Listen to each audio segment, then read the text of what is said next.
Hello and welcome to my research presentation. This is going to be about ADHD and ADD in the music classroom. How can the music educator identify the characteristics and accommodate for students in need? By Emily Zwijak. So the question that my research is all based around is how does ADHD and ADD present itself in the music classroom, and what can the music educator do to ensure the student has the best chance of success and proper accommodations? So before we get into all of my research, we're going to talk a bit about my process of arriving to this topic. So at the very beginning, I just started out by thinking about some of the challenges that might be presented to me in the future as a music educator. I also currently teach private students, so I thought a bit about what I was going through with my private students as well and what I could do better. I found 3 potential research topics that were interesting and resonated really well with me, which we'll talk a bit about in the next slide. In step 2, I spoke to people that knew about ADHD and ADD already, had learning disabilities themselves, or currently raising children with ADHD and ADD, etc. I made a poll online to determine what other musicians and educators believe is an underdeveloped research area, what they would be more interested in, or something that they think a music educator just needs to know. And by step 3, I began my research on ADHD and ADD. So I had 3 potential research projects, the first one being what I chose at the very beginning. I arrived at this topic because a couple months ago, I got a private student who has ADHD, and I'd heard of ADHD, but I had 0 prior knowledge. I didn't even know what it stood for. And I knew that in order to give my student the best chance of success, that I needed to learn a bit about what her situation was like and in what ways could I make her experience learning the violin even better and appropriate for her. And I talked to some parents that have a child with ADHD and ADD, and I'd actually, a little bit into my research, I had a couple professors come to me and say that I was showing symptoms of ADD. And so in the future, I may be getting tested for that just to see. But how bizarre. During my project, I realized this. My second research topic was what are the advantages and disadvantages of enforcing and prioritizing proper technique for a group of young beginner violinists? This was based on my public education experience in music and also my current students' experience. And the third research topic was what are the psychological effects that music education has on K-12 students who are battling with depression and anxiety? And this really just came from anxiety that I have had for as long as I can remember that really peaked around the junior high level. And I've just really been interested in the function of the brain and psychology. So maybe in the future, we'll be revisiting that. So in my research process, I first began by reaching out on Instagram to hear about others' experience with learning disabilities. So I have an Instagram, ThatViolinGirl6, where I post practice videos, and I've been doing this for about 6 years now, and I have met so many amazing fellow musicians from all around the world, and also other music educators that are either my age, studying to become a music educator, or current educators. And so this was actually a really good experience just to learn from all these different people about what their experiences are like with learning disabilities or teaching students with learning disabilities. And I also had a discussion with 2 parents that have a child with ADD, which was super helpful. Then I found some scholarly peer-reviewed articles. This was a process.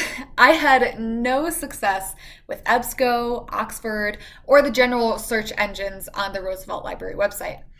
And so after about 2 weeks of intense frustration, I reached out to another professor who guided me towards JSTOR. And we actually talked about ADD ourselves a bit, and they helped me find some articles. And I actually found some really amazing books as well, but I know that we're supposed to be using peer-reviewed articles, so I will save those books for the future for my brain. And finally, I ended up with 6 articles total. I read them, I took notes, and I eliminated the ones that weren't as relevant or helpful to my particular research focus. And I ended up with 3 articles to guide my research. Finally, the research. Let's get into it. So, like I said, I had zero prior knowledge to this on what ADHD and ADD even stood for, let alone what they were. So that's what we're going to start off with, is defining them. So ADHD stands for Attention Deficit Hyperactivity Disorder, and for short, we call it ADHD.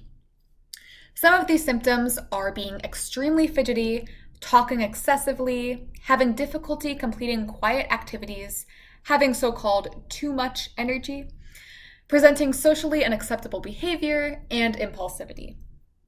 ADD, on the other hand, is attention deficit disorder, which is abbreviated as ADD. This constitutes having short attention span, trouble concentrating, distractibility, and poor impulse control. And it is very important to note that some students with ADD also have hyperactivity as well. They lack the ability to discern between more important and less important information, which, as you can imagine, can be extremely challenging in any classroom. And then I also wrote the definition of attending below, which is having difficulty paying attention, which is something that ADD students also have. And both ADD and ADHD present challenges in sustaining attention. They need to be constantly engaged. Teachers must keep the pace going, and lessons have to be interesting and relevant at all times. Now, this goes for all students, right? But with ADHD and ADD, it is extremely vital and necessary for them to learn. It's also super important to note that these behaviors are a result of the state of chemicals in the brain. These students are not intentionally just not paying attention or acting out just to upset you. It's not you, right? There's science behind this. And lastly, between 3 to 20% of children are diagnosed with ADHD or ADD. And it is diagnosed more frequently in boys than girls. Usually with girls, it is seen as symptoms of anxiety and treated as anxiety. And usually down the line, girls will realize that they actually have ADD and not anxiety. So very important to note.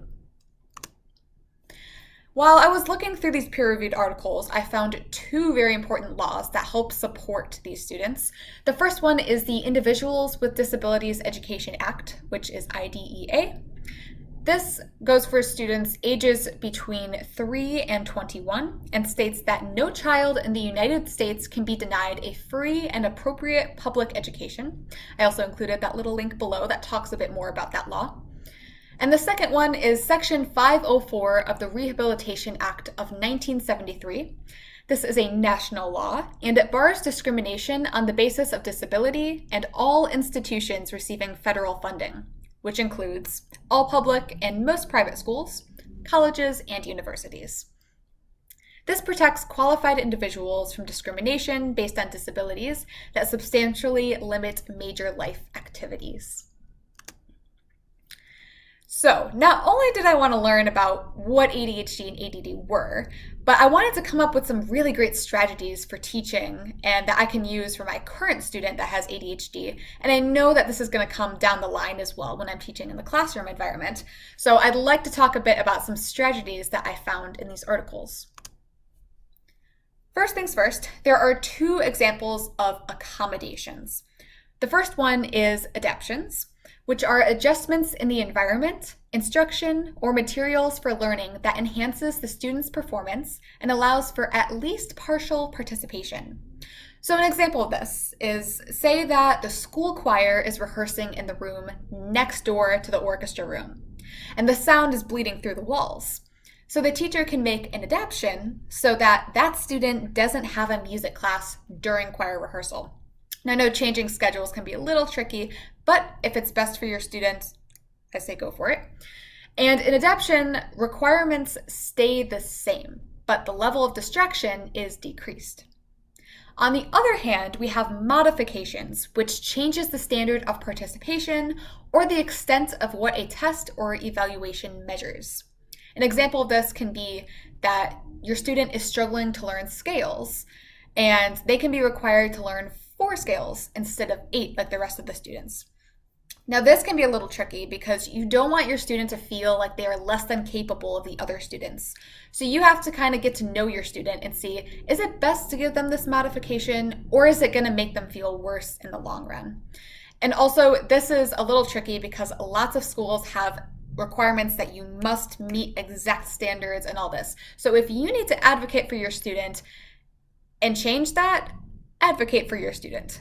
Don't let them have to go through all these difficulties when it can be modified for them and that they can have an even better learning environment, because that's the reason that kids are in school, is to learn. And for modifications, the requirements do change for the student. Arranging the learning environment. So the goal is to eliminate distractions for students with ADHD and ADD.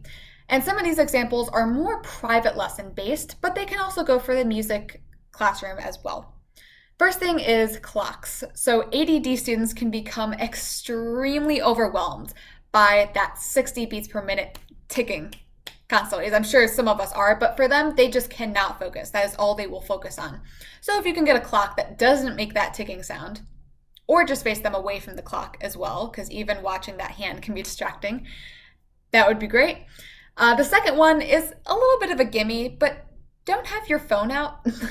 And even if you turn like your ringer off and the student sees it flash, in their brain with like ADD or ADHD, they'll be like, oh, who's that who called? I wonder what they wanted. Is it important?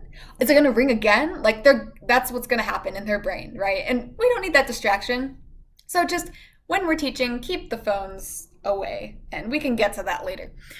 Another thing is having the child face away from windows so they're not distracted by birds or the weather and cars, people, airplanes, all of that. And for hyperactive students, this is a little bit more for the private education experience. But if you can have like a fish tank or plants in the waiting room for your studio, it can help decrease the stress and put them in a bit of a calmer state. So in your classroom, maybe as students are shuffling in and grabbing their instruments, getting their music ready to go, sitting down in their chair, you can play a bit of calm music or any type of music just to help get them focused and relaxed and ready to go. Communication with parents. So in school, instrumental teachers have access to individualized education programs, which are IEPSs, for learning disabilities and necessary accommodations. But you can also have a further conversation with the parent or the student if there's anything else that you need clarification on. In private teaching, we don't get these. So you will have to ask the parent if the student has any learning disabilities when gathering information about a prospective student. And parents can also sit in on a lesson, one, just to learn about how they should practice. Now, this could also be seen as a distraction, having another person in the room while the student's trying to learn, or the child will think of them as their audience and it can help them focus. So it's get to know the student and learn about what works best for them. Practicing at home, super important.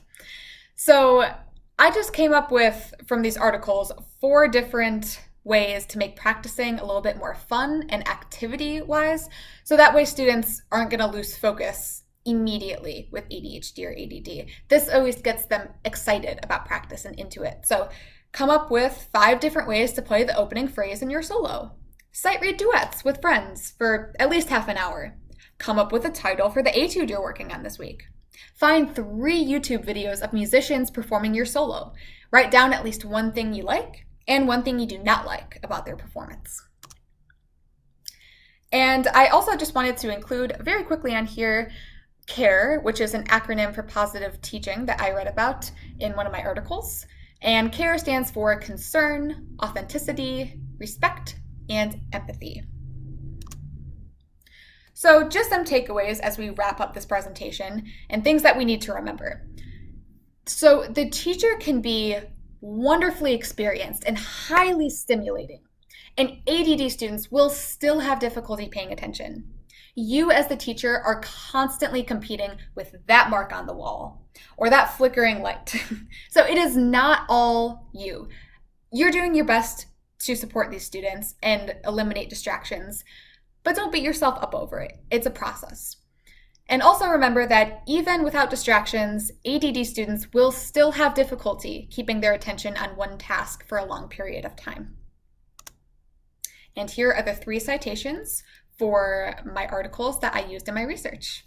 Thank you for listening, and I hope that you can use this information to benefit yourself and your students.